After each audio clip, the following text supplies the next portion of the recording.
அதிமுகவுடைய பொதுக்குழு சீரும் சிறப்புமா நடந்து முடிஞ்சிருக்கு. எந்த அதிமுக கேக்குறீங்களா? கொடி இல்லாம இருப்பாங்களே அந்த அதிமுக, கொடி முடிச்சுக்கிட்டு இருப்பாங்களே அந்த அதிமுக. ஐயா எடப்பாடியாரு சீறி பாஞ்சிருக்காரு. கூட்டத்துல இருந்தவங்க எல்லாம் ரத்தம் கொதிக்க கொதிக்க ஐயாவை இப்படி பார்த்துருக்காங்க. பாஞ்சிருக்காருன்னு வைங்கள, சும்மா எல்லாம் சொல்லக்கூடாது. அதுல எல்லாத்தையும் சொல்றேன். அதுல எனக்கு ரொம்ப பிடிச்ச ஒரு விஷயம், அண்ணே சீனிவாசன் இருக்காப்புல, திண்டுக்கல் சீனிவாசன், அவர் ஒரு துதி பாண்டார். என் உண்மையிலே கேட்ட எனக்கே புல்லரிச்சு போச்சுன்னா பாத்துக்கங்களேன். அப்ப அவருக்கு எப்படி இருந்திருக்கும்? கழகத்தின் பொதுச் செயலாளர், சட்டமன்றத்தின் எதிர்கட்சி தலைவர், முன்னாள் முதல்வர், வருங்கால முதல்வர் ஐயா புரட்சி தமிழன் எடப்பாடியாரே அப்படின்னாங்களே போதும். அங்க இருக்கிறவங்க எல்லாம் அந்த இதுல கத்துவாங்கல்ல, 1000ல் ஒருவன்ல, அப்படி இல்ல, அது பயங்கர உற்சாகமா இருந்துச்சுன்னு வைங்கள, செம்மையா இருந்துச்சு. இன்னும் உள்ள வாங்க, ஏகப்பட்ட மேட்டர் சொல்றேன்.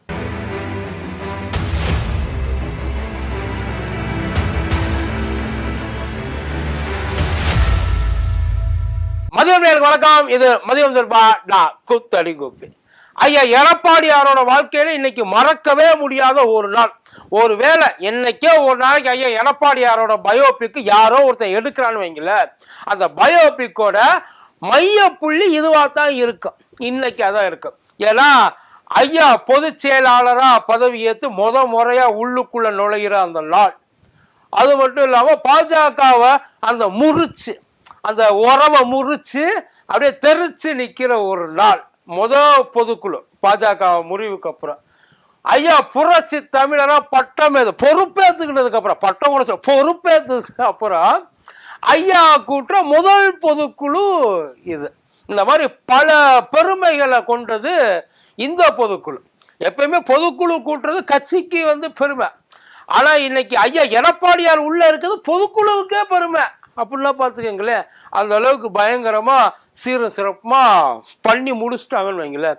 இதுல முக்கியமா ஐயா இன்னைக்கு ரொம்ப அவரே இறங்கி நின்று பார்த்தது அந்த தீர்மானங்கள் எல்லாம் கிடையாது. முக்கியமா அந்த அடுப்பு வேலைகள்ல தான் பார்த்துருக்காரு. ஃபர்ஸ்ட் அதுதான். ஏன்னா லாஸ்ட் மதுரையில் அவர் வாங்கின சூடு இருக்க கொப்பிடிச்சு போய் அப்படியே தடிச்சு போயிருந்திருக்கு ஒவ்வொன்று.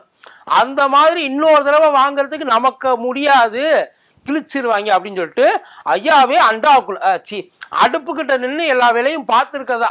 அதான் போய் நின்று பார்க்கல, மற்றபடி உடனுக்குடனே அப்டேட் என்னென்ன இருக்கு அப்படின்றது எல்லாத்தையும் பார்த்து கொடுத்துருக்காரு. இட்லி, பொங்கல், சாம்பார், வடை எல்லாம் சகல வசதிகள், டீ, காப்பி, யாரும் எந்த குறை. ஏன்னா போனவெல்லாம் திட்டிக்கிட்டே போயிட்டான். அவங்க சாபம்லாம் பழிச்சுக்கிட்டே வருது. அதனால எவனு திட்டக்கூடாது அப்படின்றதுல ரொம்ப முடிவா இருக்கார், திட்டமா இருந்திருக்கார். அதனால அதெல்லாம் பக்கத்தில் உட்காந்து பார்த்துட்டாரு. மொத்தமா இந்த பொதுக்குழுல 23 முக்கிய தீர்மானங்கள். 23ல் எப்படி பார்த்தாலும் 3ல் 1 பங்கு, சாரி 4ல் 3 பங்கு திமுகவை பத்தி தான் இருக்கும்னு வச்சுங்களேன். அது அப்படியே கலந்துட்டு போகுது. ஆனா முக்கியமா சில 3 விஷயங்கள் ஐயா இதுல ரொம்ப அழகா எடுத்து சொல்லியிருக்காரு. ஒண்ணு, பாஜக கூட்டணி. அதாவது யாரு கூட நாடாளுமன்றத்துல கூட்டணி அப்படின்றதெல்லாம் சொல்லல, யாரு கூட நாடாளுமன்றத்தில் கூட்டணி இல்ல. இதனால் வரைக்கும் வெளியில வாயை திறந்து ஐயா ரொம்ப பகிரங்கமா சொன்னது இல்லைன்னு வச்சுங்களேன். ஏன்னா ஒரு இதுக்காக கேள்வி கேட்டா பதில் வரும், அவ்வளவுதான். அதுக்கப்புறம் அங்க ஆளுகள்லாம் இருப்பாங்கல்ல, அவங்க எல்லாம் கீழே இறங்கி வேலை பார்க்கறவங்கள்ட்ட ஐயா அடிக்கடி ஒவ்வொரு முறையும் சொல்லிக்கிட்டே இருப்பார். கிளிப்புள்ளிக்கு சொல்ற மாதிரி, இங்க பாரு அந்த டேப் ரெக்கார்டை மறுபடியும் போட்டு வச்சிருவார். இந்த வீட்டுல போனா அப்பா எல்லாம் திட்டுவாள் லேட்டா போறப்ப. அதே மாதிரி ஆளுங்க ஒவ்வொரு ஆளும் கீழே களத்துல இறங்குறப்ப ஒவ்வொரு முறையும் சொல்லி அனுப்புவாரு. நம்ம அவங்க கூட இல்லைன்றத அடிச்சு சொல்லு, நம்ப மாட்டாங்க. அப்பையும் விடாத அடிச்சு சொல்லு, கேட்க மாட்டாங்க. அப்பையும் விடாத காலை பிடிச்சு கெஞ்சி சொல்லு, நாம அவங்க கூட கூட்டணி இல்லை அப்படின்றத வெளியில அவர் சொல்லிட்டு தான். இந்த தடவை பொதுக்குழுல தீர்மானம் போடல, தீர்மானம் போட்ட அதுக்கெல்லாம் நாங்க how do I tell you ஃபியூச்சரை பத்தி இப்ப இருக்க பிரசன்ட்டுக்கு தானே மேட்ரு. அதனால அவர் பாஜக கூட எந்த காலத்திலையும் நமக்கு கூட்டணி கிடையாது, நாம வைக்க மாட்டோம் அப்படின்னு அடிச்சு தெரிச்சு சொல்லியிருக்காரு. இது அவங்க எதிர்பார்க்கவே இல்லை. ஏன் எதிர்பார்க்கல அப்படின்னா, எப்படி பார்த்தாலும் ஐயா ஜனவரி மாசம் 2ஆம் தேதின்னு நினைக்கிற மோடி ஐயா நம்ம ஊருக்கு வாராப்புல. அப்படி வர்றப்ப அங்களுக்குள்ள வேற ஏதாச்சும் சில பல காம்ப்ரமைஸுகள் நடக்கலாம். ஐயாவை சமாதானப்படுத்துற மாதிரி சில சங்கதிகளை அவரே நேரடியாக அவர் கூப்பிட்டா இவர் போகாம இருக்க முடியாது, கேட்டா கொடுக்காம இருக்க முடியாது. அதனால அவர் வர்றதுக்கு முன்னாடியே இதை அடிச்சு சொல்லி இப்ப கூப்பிட மாட்டாங்கல்ல. இது எதுக்காக அவர் வந்து இந்த இடத்துல சொல்லியிருக்காருன்னா, ஊருக்கும் உலகத்துக்கும் நாங்க உண்மையா இருக்கிறோம். ஏன்னா ஏற்கனவே சொல்லியிருந்தாரு, இது ஏன் முடிவு கிடையாது, முழுக்க முழுக்க தொண்டர்களோட முடிவு. அந்த தொண்டர்கள் எடுத்த முடிவைத்தான் நான் முன்மொழிகிறேன், இன்னும் சொல்ல போனா வழிமொழிகிறேன் அப்படின்ற மாதிரி ஐயா அதை வந்து ரொம்ப ஆணித்தரமா அழுத்தம் திருத்தமா எடுத்து சொல்லிட்டாப்புல.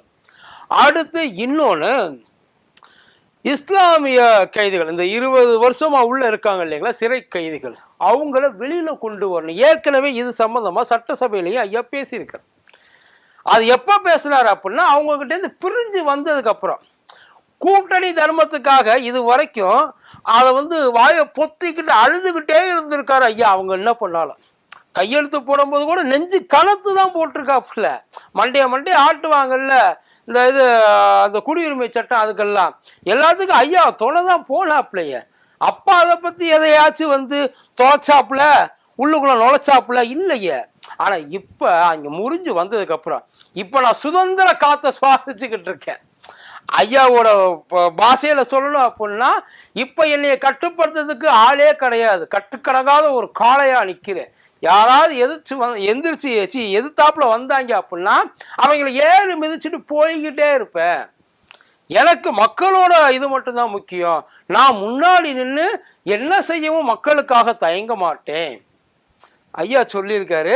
அந்த இது வந்து தீர்மானமாகவே போட்டாங்க. இது வரைக்கும் வாய்மொழியாக பேசிட்டு இருந்தவங்க அதை வந்து தீர்மானமாக போட்டாங்க. இது மூலியமா ஐயா அவரோட அந்த நாடாளுமன்ற தேர்தலுக்கான அறுவடைகளை இப்பயே வந்து ஆரம்பிச்சிருக்காரு அப்படிங்கிற மாதிரி எல்லாரும் பார்க்குறாங்க. ஆனால் இதை எந்த அளவுக்கு நம்புவாங்க? ஏன்னா எல்லா டைமும் கூடவே குத்தும் போது கூட இருந்த, கத்தும் போது கூட இருந்த, இப்போ செத்ததுக்கு அப்புறம் வந்து வாய்க்கரிசி போட வர்றியா அப்படின்ற மாதிரி பல பேர் கேட்பாங்க எங்களுக்குள்ள. அதெல்லாம் அதை பற்றியெல்லாம் கவலை கிடையாது. ஆனால் இப்போ அப்போ நான் குத்துலேன் கட்டவனா இருந்தேன், இப்போ நான் திருந்திட்டேன்ப்பா, என்னை இன்னுமா நீங்கள் நம்ப மாட்டேங்கிறீங்க, நான் உங்கள் பக்கம்தான் இருக்கேன், அது ஏன் உங்களுக்கு புரிய மாட்டேங்குது அப்படின்னு ஐயா வந்து பொதுக்குழுவுல வந்து பயங்கரமா கூவி சொல்லியிருக்காப்புல. எல்லாத்தையுமே அடிச்சு சொல்லியிருக்காரு. இத்தனை நாள் இந்த ஸ்பீச்சை சேவ் பண்ணி வச்சிருந்தாரு போல. கரெக்டான டைம் வரும், அதாவது அந்த மேலே ஏறி உட்கார்றப்போ அந்த பாகுபலி லெவல்ல இருக்குன்னு வைங்களா ஐயா பழனிசாமி இது பார்த்தது. அதுக்கப்புறம் இன்னொரு முக்கியமான விஷயம், நேரடியா அவரு எப்பயுமே அந்த ஒன்றியத்தை வந்து அடிக்க மாட்டாப்புல, தடவிது கொடுப்பாப்புல. அதான் உண்மையும் கூட, அதுவும் உண்மை, அதுல மாற்றம். இப்ப என்ன பண்ணிருக்காங்க, எல்லாரும் வந்து அந்த ஒரு இமேஜினேஷனுக்கு போயிட்டாங்க. அவர் பயங்கரமா எல்லாரையும் வந்து சாட்சி அடிச்சுக்கிட்டு இருக்காப்புல, அவரை எல்லாம் யாரும் எதுவும் பண்ணவே முடியாது. இப்ப அவர் வந்து என்ன சொல்ல, ஒரு தனி மனுஷனா கிடையாது, அந்த அத்திப்பட்டி மாதிரி 600 ஆவி உள்ள பூந்துருச்சு, அந்த அளவுக்கு ஆவேசமா இருக்காப்புல அப்படின்ற மாதிரிலாம் நிறைய சொல்லுவாங்க. அவர் என்ன சொல்லியிருக்காருன்னா, என்னைக்குமே வந்து ஒன்றியம் நமக்கு உதவாது, அது நம்மளை எப்போ பார்த்தாலும் மாற்றாந்தாய் மனசோட தான் பார்க்கும், அது என்னைக்குமே நமக்கு சரி வர, நம்ம கஷ்டப்படுறோம்னா அது அவங்களுக்கு ரொம்ப ஜாலியாக இருக்கும், நம்ம படுற கஷ்டத்தை பார்த்து அவங்க என்னைக்குமே சிரிச்சுக்கிட்டு என்டர்டைன்மெண்ட் பண்ணிட்டு இருப்பாங்க தவிர எந்திரிச்சு வந்து ஏதாச்சும் செய்யணுமான்னு கேட்கவே மாட்டாங்க. கேட்பாங்க ஆனால் தரமாட்டாங்க. என்னைக்கு அவங்க தந்திருக்காங்க தமிழ்நாட்டுக்கு, இன்னைக்கு தாரதுக்கு. இது ஐயா வாயிலிருந்து எனக்கு என்ன ஒரு கவலைன்னா, இத்தனை நாளா இதையெல்லாம் என்னங்கய்யா பண்ணிக்கிட்டு இருந்தீங்க, இத்தனை வருஷமா இருந்தீங்கல்ல, அப்ப எல்லாம் வந்து ஏதாச்சும் ஒண்ணு போயிட்டு இந்த மாதிரி தர மாட்டேங்கிறாங்க, செய்ய மாட்டேங்கிறாங்க, சொல்ல மாட்டேங்கிறாங்க, நம்மளை எப்ப பார்த்தாலும் புடுங்கிக்கிறதுக்கே நிக்கிறாங்க, நமக்கு புடுங்கினதை கொடுக்கவே மாட்டேங்கிறாங்க, வாயத்தை வந்து என்னைக்காச்சும் ஒரு நாளைக்கு. ஏன் இப்ப ரீசன்ட் டைம்ஸ்ல ஏதாச்சும் ஒண்ணு இப்ப அவங்க கொடுக்க, ஆனா இப்பதான் ஆரம்பிச்சிருக்காரு. Really it's a good start. நம்ம எல்லாம் அதையெல்லாம் குறையெல்லாம் சொல்லக்கூடாது.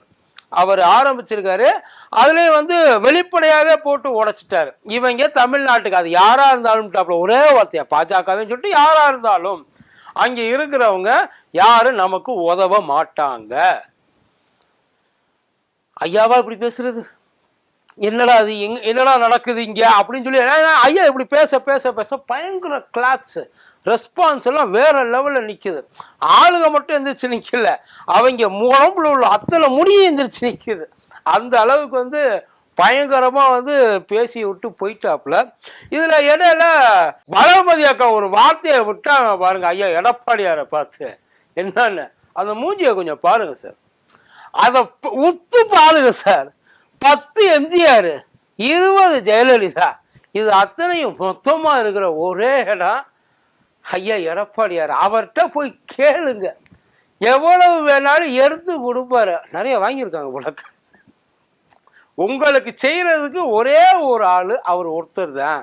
நாம கண்டிப்பா அவருக்கு துணை நிக்கணும்.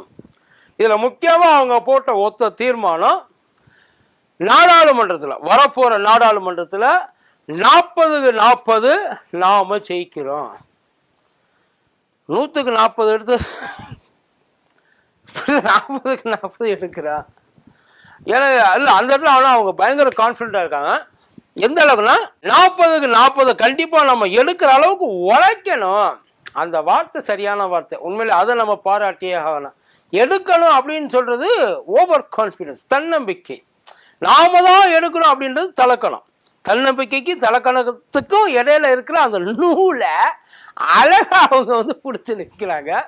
பட் ஆனால் அவங்களோட உண்மையிலே அந்த ஒரு அர்ப்பணிப்புக்கு இவ்வளவு தூரம் வந்து ரொம்ப பயங்கரமா ஆஃப்டர் ஆல் தி ஸ்ட்ரகிள்ஸ், இது எல்லாத்துக்கும் மேல இப்ப அவங்க வந்து வேலை செய்யறதுக்காக முறையா கட்சிக்காக, கடைசி வரையும் மக்களுக்காகவான்னு கேட்காதீங்க.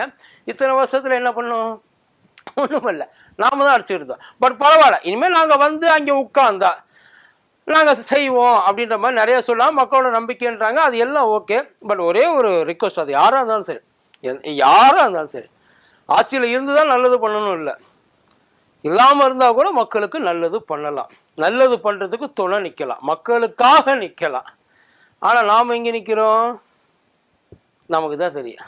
பார்த்து ஐயாவோட இந்த வசனங்கள், இந்த இதெல்லாம் வந்து என்ன மாதிரி ரியாக்ஷன்ஸ் கொடுக்க போகுது அப்படின்றது போக போக தெரியும். நன்றி.